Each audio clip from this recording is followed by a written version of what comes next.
Salam alaikum, bienvenue pour cette 8e séance de découverte des lettres de l'alphabet arabe. Donc on a appris déjà beaucoup de lettres et là on est presque au bout du chemin. Aujourd'hui on va découvrir 5 nouvelles lettres. Et pour commencer, le Rain et le Zay. Donc vous voyez que ce sont des formes qu'on a déjà rencontrées précédemment avec des points. C'est un Ain avec un point et un R avec un point. Le premier mot donc, commence par le Rain, donc il se prononce comme un R en français, R, avec une fatha, Ra.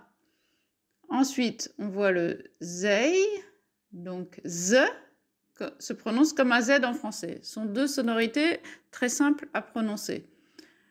Ensuite, le Alif, A, le Lam et la Tamarbuta, marque du féminin. Donc, on voit que le Zay, comme le Ra, ne s'attache pas à la lettre qui va le suivre. Ici, le Alif non plus ne s'attache pas à la lettre qui le suit, le Lam. Donc, si on essaye de déchiffrer, ça donne Ra, Ra, Za, La. Razala. Alors, je vous montre comment on écrit ces deux nouvelles lettres. Donc, le Zay, donc c'est comme un Ra au début. Donc, il ne s'attache pas à la lettre qui suit.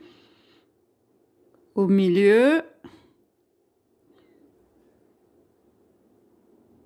Et à la fin, la même chose, puisqu'il ne s'attache pas à la lettre qui le suit. Donc, vous voyez que c'est comme le Ra, mais avec donc un point.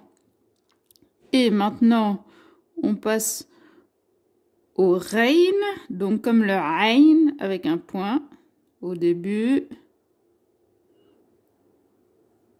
au milieu et à la fin. Deuxième lettre utile, le Dal, c'est le D. Donc, on essaye de lire ce mot-là. Ça commence par le B qu'on a vu dans les premières leçons. Donc, B avec la fatha, ça donne Ba. Ensuite, le Rain qu'on vient de voir, donc R, avec un soukoun, pas de voyelle courte. Le D, Dal.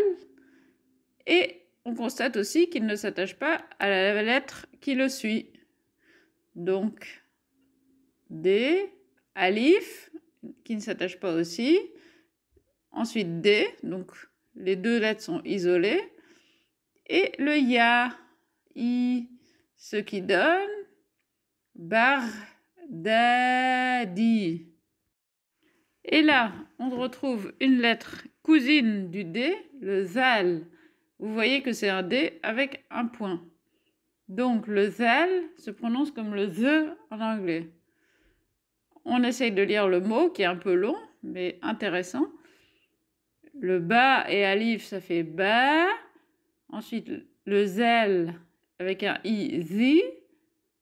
On n'attache pas, comme le Dal, la lettre qui suit, qui est un Nun avec un soukoun, donc pas de consonne, pas de voyelle, pardon. Le Jim, J, Alif et Nun, ce qui donne Bazinjan. Allez, pour terminer, on écrit les lettres. Donc le Dal, au début, voilà, il ne s'attache pas. Au milieu, il ne s'attache pas à la lettre qui va le suivre. Et à la fin, idem donc. Et le Zal, c'est la même chose, mais avec un point au-dessus. Début, milieu et fin. Voilà, les deux lettres sont cousines, il n'y a que le point qui les sépare. Et pour finir, la dernière lettre, le Kh, donc qu'on ne connaît pas en français. Vous remarquerez que le Kh s'écrit comme un Ha qu'on a vu dans les premières séances avec un point. Donc c'est une forme qui est connue.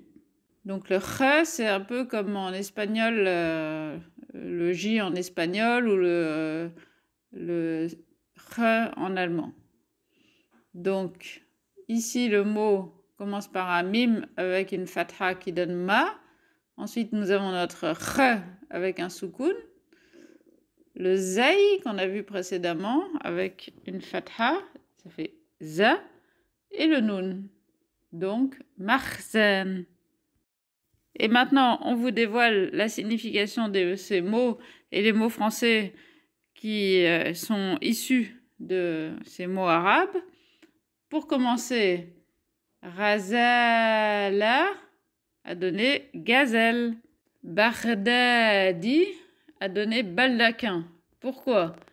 Parce que Bardadi veut dire qui vient de Bagdad. Et à l'origine, le baldaquin était un nom de soie. C'était la soie qui venait de Bagdad. Voilà, ensuite c'est devenu le lit à baldaquin. Bazinjan, c'est un vocabulaire culinaire et c'est un mot qui a beaucoup voyagé et qui a donné aubergine.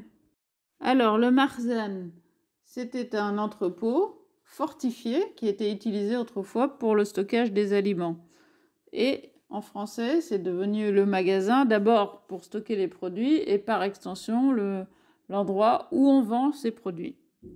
Voilà. Sur ce, je vous dis à bientôt et vous donne rendez-vous pour une prochaine leçon où on apprendra de nouveaux mots. Ma'as salama.